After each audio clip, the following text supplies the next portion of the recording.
రోజు Telangana express tour Nizamabad జిల్లాలో కొనసాగింది. ఆ జిల్లాలో ప్రవేశించే ముందు మెదక్ జిల్లా చివరి గ్రామం కంగ్టి మండలంలోని చౌకాన్పల్లి, నిజామాబాద్ జిల్లాలోని బాబుల్గావ్ను మా టీం సందర్శించింది. ఈ రెండు గ్రామాలు రెండు జిల్లాల సరిహద్దుల్లో ఉండడమే కాకుండా కర్ణాటక, మహారాష్ట్ర కూడా సరిహద్దు గ్రామాలే. ముందుగా చౌకాన్పల్లి గ్రామస్తుల ఆవేదన విందాం.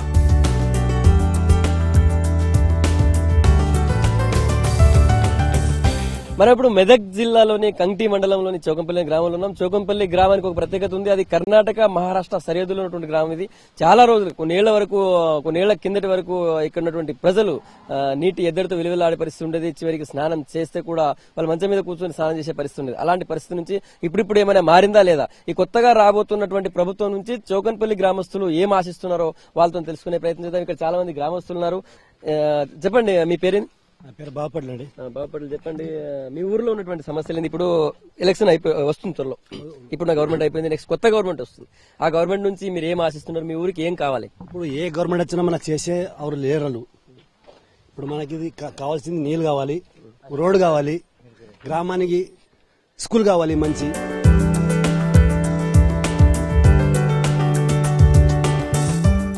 మెదక్ జిల్లా చౌకాన్పల్లి నుంచి నిజామాబాద్ జిల్లాలోకి ప్రవేశించేందుకు V6 టీం బయలుదేరింది.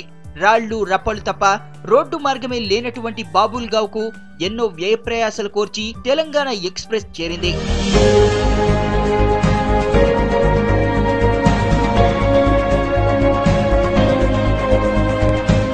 ఈ రోడ్డు పరిస్థితి ఎట్లుందో ఇక్కడ వస్తున్నటువంటి ఒక గిరిజనుడు ఉన్నటువంటి ఆయనతో మాట్లాడే ప్రయత్నం చేద్దాం.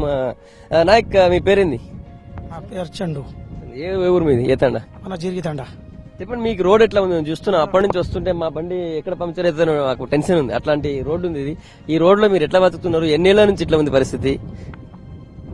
మనకు రోడే లేదు, ఇక్కడ సహకారమే లేదు. మనకు ఏ లీడర్ వస్తే మనకు రోడ్డు చేయలేదు. ఇంత బాధపడినాం. అంతా మన రోడ్డుకు ఒక్కడు కూడా చూడలేదు. బస్సు కూడా ఇప్పుడు కూడా రాలేదు. మీ తండా వాళ్ళు ఇప్పటిదా బస్సు చూడలేదా? చూడలేదు, మేము బస్సు కూడా చూడలేదు. సడన్ గా ఏదైనా ఆరోగ్యం పాడైతే ఏం చేస్తారు అప్పుడు పరిస్థితి? అంబులెన్స్ ఫోన్ చేస్తే అంబులెన్స్ కూడా రాడు. మీకు ఎంత దూరం చౌకంపల్లి? ఎన్ని కిలోమీటర్లు? 3 కిలోమీటర్లు ఉంటది. ఇంత బాధ ఉన్నాయి మా తండాకు. ఎన్నిసార్లు వచ్చిన ఎమ్మెల్యే గానీ ఎంపీ గానీ మీ దగ్గర ఎప్పుడు ఒక్కటే కూడా రాలేదు. ఎలక్షన్ లోపటే వస్తారు, ఇంత ఒకటి అడుగుతారు, ఒకటి వేసుకుంటారు, వెళ్ళిపోతారు. మీరు కోల్పోతే ఆ పట్టెలకి తీసుకురండి, మేము రోడ్ చేస్తాం అంటారు. ఇక్కడే ఉంచుతారు, అక్కడే ఏం చేస్తారో అటే. మనకు అట్లా పరిస్థితి ఉన్నాయి.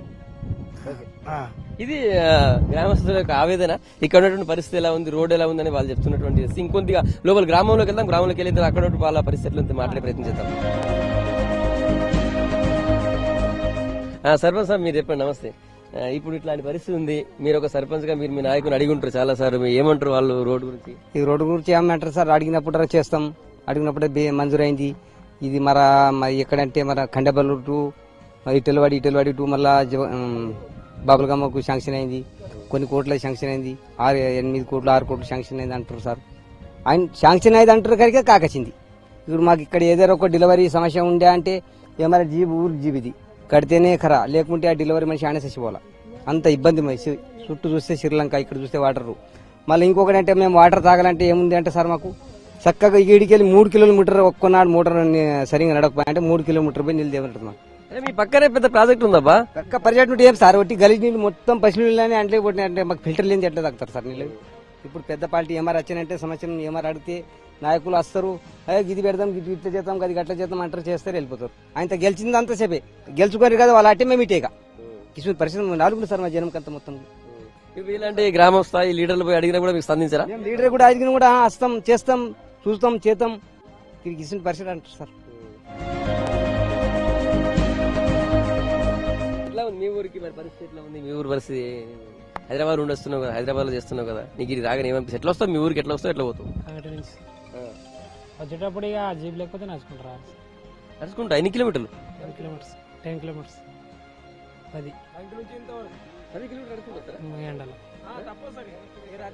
అదే మీరు చెప్పండి, ఒక జీప్ సరైన ఎక్కడ ఆగిపోయింది, అటు పోయింది అనుకో, ఎన్ని కిలోమీటర్లు నడుచుకుంటారు? ఎట్లా వస్తారు? నడుచుకుంటూ వస్తారా? ఈ పొద్దు కొత్తగా వస్తున్నాం సార్, మా అదృష్టం అంటాము. చావాలి, వస్తారు పోతారు, వస్తారు పోతారు. ఎవడు చేయదాలోడు అయింది అయింది అయింది, వస్తున్నది వస్తున్నది, అయింది ఇంటి ఎన్ని సంవత్సరాల నుంచి ఇట్లాంటి మీకు కష్టాలు? ఇప్పుడు 17-20 మీది చెరువు సరే కానీ ఏం లేదు ఎక్కడ. సాధారణంగా చెరువు ఒక పెద్ద ప్రాజెక్ట్ ఊరు పక్కన వచ్చింది వాళ్ళ అదృష్టంగా భావించాలి, కానీ ఇక్కడ బాబుల్గావ్ ప్రజలు అదేదో దురదృష్టంగా భావిస్తున్నటువంటి పరిస్థితి ఉంది. ఎందుకంటే పక్కనే చెరువు ఉండడం వల్ల మొత్తం రోడ్ కనెక్షన్ తగ్గిపోయిన పరిస్థితి, ఉన్నటువంటి రోడ్ ను కూడా బాగా చేయలేనటువంటి పరిస్థితి. సో ఒక రకంగా ప్రాజెక్ట్ రావడం వాళ్ళ అదృష్టమో దురదృష్టం అర్థం చేసుకోలేని పరిస్థితిలో ఆ గ్రామస్తులు ఉన్నారు. మరికొంతమంది మాట్లాడే ప్రయత్నిద్దాం. చెప్పండి, నిజానికి ఏదైనా ప్రాజెక్ట్ వచ్చిందంటే గ్రామం హ్యాపీగా ఫీల్ కావాలి, సంతోషంగా ఉండాలి, కానీ మీకు రావడంతో మొత్తం అన్ని సంబంధాలు కట్ అయ్యే పరిస్థితి రాకపోకలేం సార్, గాలి ఏడిస్తే కట్ అయిపోతుంది. అట్టున్న పోయాడు అక్కడ ఉండిపోతారు, అక్కడ ఇక్కడ వస్తే ఇక్కడ ఉండిపోతారు. ఎక్కడ వెళ్ళాలంటే ఇంట్లో ఉండాలి కూర్చోండి. ఇడికి పోయి రాత్రి మా ఏం దొరకదు, అప్పతోని పోవాలి. ఎంత సిగట అంటే ఏం దొరకదు, ఏం రాదు. ఇట్లా ఎండాలంటే ఎండ చిన్న చిన్న పళ్ళు తీసుకుని పోవాలి, ఇట్లా ఎత్తుకొని. ఇంత ఆపతోనే మాకు నీళ్ళకి బి ఆపదు, అంత ఆపదు. ఏమంటారు రోడ్లు ఎందుకు వేయాలి? ఇన్ని రోజుల నుంచి 50-60 ఏళ్ళు అయింది, మీ ఊరికి రోడ్డు లేదా? తండకి లేదు సార్, ఏం లేదు. यार నువ్వు చెప్పు, ఏదైనా సడన్ గా ఏమైనా అయిందనుకో, లేడీస్ కి ఏమైనా అయిందనుకో, ఎట్లా పోవాలి? यही रास्ता क्या कोई क्या होगा तो भी क्या भी नहीं आया तो नाचा, नहीं तो वही साथ मर जाते. ఇప్పుడు మరి ఇట్లాంటి పరిస్థితులు మీ పెళ్లి సంబంధాలు ఎట్లుంటాయి? పెళ్లి సంబంధం లేదు సార్. రోడ్డు ఫస్ట్ వచ్చి అడుగుతారు, మీ ఊరికి రోడ్డు ఉందా? లేదు, మేము పిల్లల్ని ఏము అంతే సార్. మన సంబంధంకి వచ్చి సంబంధంలో కూర్చొని మేము రోడ్డు ఉంటేనే ఇస్తాము, లేకుండా లేదు అని ఆ సమస్య మాట్లాడి వెళ్ళిపోయారు సార్. సంబంధాలు వచ్చినప్పుడు తెగిపోయినా వెళ్ళిపోయినారు సార్, 4-5 ఇప్పుడు. ఇది బాబుల్గాం పరిస్థితి. మనం అక్కడ ప్రాజెక్ట్ ఉంది, ప్రాజెక్ట్ వాటర్ దగ్గరికి వెళ్దాం. అక్కడ ఎట్లా ఉంది తెలుస్తుంది, అక్కడ పుట్టి ఉంది అంటున్నారు. పుట్టి ఎక్కడ తీసుకెళ్తుంది, అక్కడ ఏమి తెలుసుకునే ప్రయత్నం.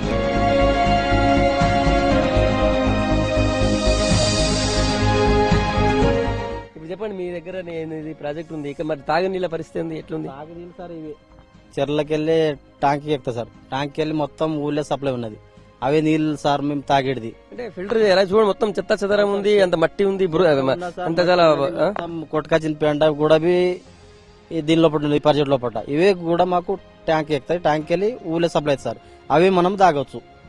మాకు సార్ ఇది కూడా లేదు, ఫిల్టర్ కూడా లేదు సార్ మాకు. ఇవే ఫిల్టర్ అనుకో సార్ మాకు. ఈ మురికి నీళ్ళే మాకు ఫిల్టర్ సార్, ఇవే తాగేది మాకు. రోడ్ శాంక్షన్ కూడా అట్లా ఉన్నాం సార్. మాకు పోవాలంటే చాలా ఇబ్బంది, లేకుంటే ఇటుకెళ్ళి పోవాలంటే 10కి ఎక్కితే మర్రా సాయంత్రం 10కి సార్ మేము బాబుల్గమ్మకు అస్తం రాము, మాకు తెలియదు సార్. ఇది ఇప్పుడు పుట్టి ఉంది కదా, ఈ పుట్టిలో అవతల ఏ ఊరు పోతుంది ఈ రోడ్డు? ఇట్లా ఆడ ఏడికి వస్తుంది, వజ్రకండి పోతుంది. మరి ఇది మీరు ఎప్పుడు 24 hours పోవచ్చా? అనుకూలంగా ఉంటుందా?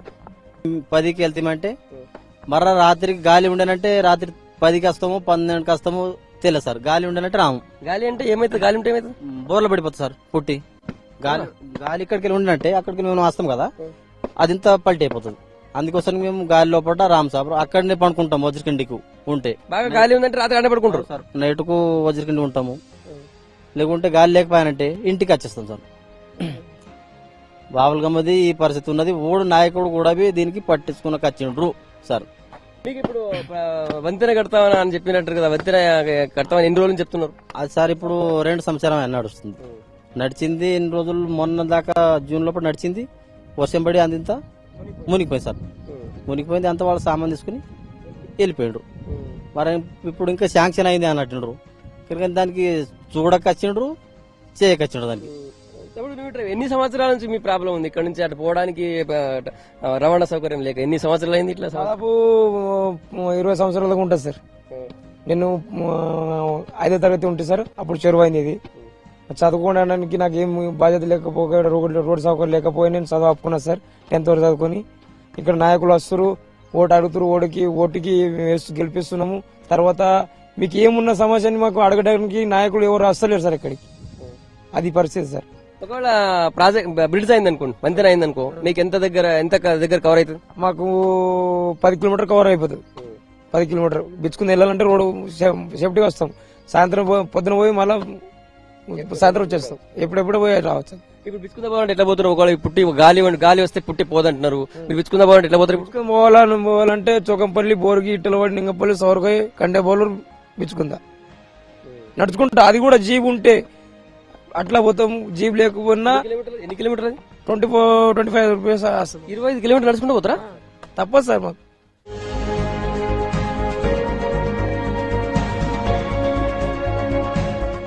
ఒకవేళ మీరు గాలి అని అంటారు కదా, మధ్యలో పోయిన గాలి వస్తే మీ టెన్షన్ కదా, భయం కదా? మధ్యలో పోయిన గాలి వచ్చినా సార్ అక్కడ స్తంభం కట్టేసి నిలబడతాం అక్కడిని. అక్కడ మధ్యలో 2 ఉన్నాయి, ఆ స్తంభం సరైన స్తంభం కట్టేసి నిలబడతాం గాలి ఆగేదాకా. ఇప్పుడు ఆ స్తంభం మనకి కనిపిస్తున్న స్తంభం మధ్యలో పోగానే గాలి వచ్చింది అనుకోండి, ఆ స్తంభం కట్టేస్తారా? కట్టేసి దాన్ని పట్టుకుని నిలబడతాం. గాలి ఆఫ్ అయిందా తీసుకుని వస్తాం అలాగే. మధ్యలో పోగానే గాలి వచ్చిందంటే మీకు టెన్షన్ అవుతుంది కదా, భయం అవుతుంది కదా? భయం అవుతుంది సార్, పెద్ద పెద్ద అలలు వస్తాయి. ఎక్కడ పల్టీ అవుతుందో, మళ్ళీ పరిచయాలు ఉన్నారు, లేడీస్లు ఉన్నారు. జెంట్స్ అంటే ఎక్కడన్నా ఇది చేయగల ఒక 10-15 నిమిషాలు ఆపగలడు, లేడీస్లు ఉంటారు, పిల్లలు ఉంటారు. ఎట్లా చేయగలని మాకే టెన్షన్ సార్. నేను నడిపిస్తాను సార్. వీళ్ళు ఏంటంటే 10-15 సంవత్సరాల నుంచి నడిపిస్తున్నా సార్. నేను బండరంజర్ నుంచి వచ్చిన నిన్న 4 గంటలకు, రాత్రి 10 గంటల దాకా చూసినాం. 10 గంటల దాకా, 10 గంటల నుంచి వజుర్కిండి ఊర్లో పోయి ఆడ ఒక చుట్టం మనిషి తెలిసిన ఆమె ఉండైతే అప్పుడు పండుకున్నాం. పొద్దున వచ్చి ఇంకా 7 గంటలకి కూర్చున్నాం. ఇంకా ఇప్పటిదాకా గాలి ఇడిచిందని వేయలేదు, ఇప్పుడు వేసిండ్రు. అవును, ఇప్పుడు వేసిండ్రు సార్. 7 గంటల నుంచి 11 గంటల కూర్చున్నాం. అది కూడా ఇంకా పెంట పిల్ల గాజులు పెట్టేట్టున్నాయి, నడువు అని కిరికర పెడితే తీసుకొచ్చిండ్రు. అమ్మా నువ్వు ఇప్పుడు వీడికి ఎప్పుడు బయలుదేరినావు? యా ఊరికి వస్తున్నాను? ವೈದ್ಯರಿಖಂಡಿಲ್ಲ ಎప్పుడు వచ్చి కూర్చున్నావు ಇಡ? 3 ದಿನ ಆಯ್ತು ಹೋಗಿ ಕುಂತು.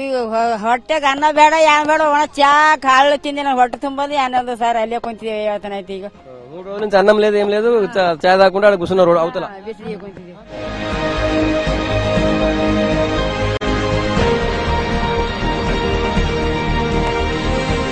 60 ఏళ్ల స్వతంత్ర భారతదేశంలో ఇప్పటికీ గ్రామాల దుస్థితి ఏ స్థాయిలో ఉందో మనం నిజామాబాద్ జిల్లా కౌలాసనాల ప్రాజెక్ట్ పక్క ఉన్నటువంటి బాబల్గాం లో చూస్తే తెలుస్తుంది.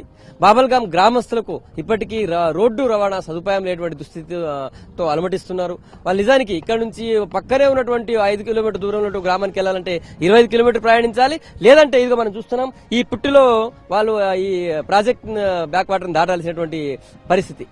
ఈ ప్రాజెక్ట్ బ్యాక్ వాటర్ దాటాలంటే వీళ్ళు కేవలం పుట్టి మాత్రమే ఉంది, అది కూడా అత్యంత ప్రమాదకర స్థితిలో వాళ్ళు ప్రయాణం చేస్తున్నారని చెప్తున్నారు. ఇక్కడ మనతో పుట్టి నడిపించే ఒక యువకుడు ఉన్నాడు. చెప్పండి భయ్యా, మీరు పుట్టి రోజు నడిపిస్తారా, ఎప్పుడెప్పుడు వేస్తుంటారు? సార్ మేము డైలీ నడిపిస్తాం సార్. 2 రోజులకు ఒక రోజు ఉంటుంది సార్. ఇది డైలీ ఒక రోజు. గాలి వస్తే ప్రమాదం అంటున్నారు. గాలి వస్తే సార్, గాలి వస్తే అక్కడోళ్ళు అక్కడనే ఆగిపోవాలి, ఇక్కడోళ్ళు ఇక్కడనే ఆగిపోవాలి సార్. ఒక్కొక్క రోజు కూడా అక్కడనే ఆగుతాం సార్. 2 రోజులు ఆగుతాం. అంటే ఈ ఊరికి రావాలనుకుని వచ్చిన వాళ్ళు గాలి వస్తే ఆడనే కూర్చోవాలి. ఇక్కడ రావాలని ఆశ ఉండదు సార్. ఇక అటే ఉండు. ఇక ఒకవేళ గాలి లేకపోతేనే తీసుకొస్తారు ఇక్కడ రావాలంటే. ఒకవేళ గాలి ఉన్నదనుకో అటువంటికే వండుకోవాలి, తినుడు చేసుడు. చుట్టాలు ఉంటే పండాల, లేకపోతే ఆ గుట్ట మీదనే ఉండాలి. రాత్రి ఆ గుట్ట మీదనే ఉండాలి. మొన్న 3 రోజులు గుట్ట మీద ముగ్గురు అట్లనే ఉన్నారంట సార్.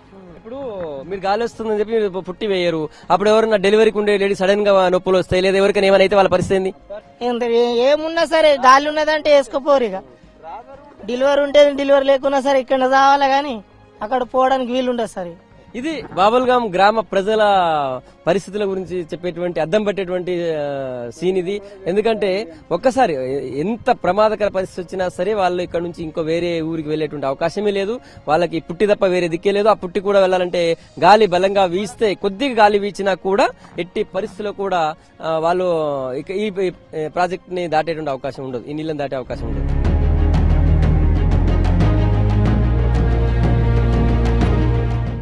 కౌలాసనాల ప్రాజెక్ట్ దరిన ఉన్నటువంటి బాబల్గాం దుస్థితి ఇది.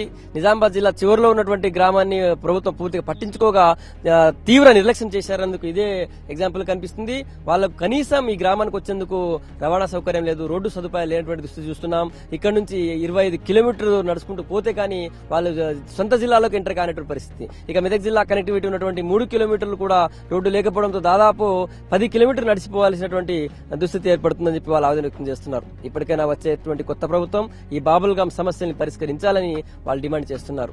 తెలంగాణ ఎక్స్ప్రెస్ కోసం నిజామాబాద్ జిల్లా నుంచి కెమెరామెన్ రాజేష్ తో సంగప్ప, V6 న్యూస్.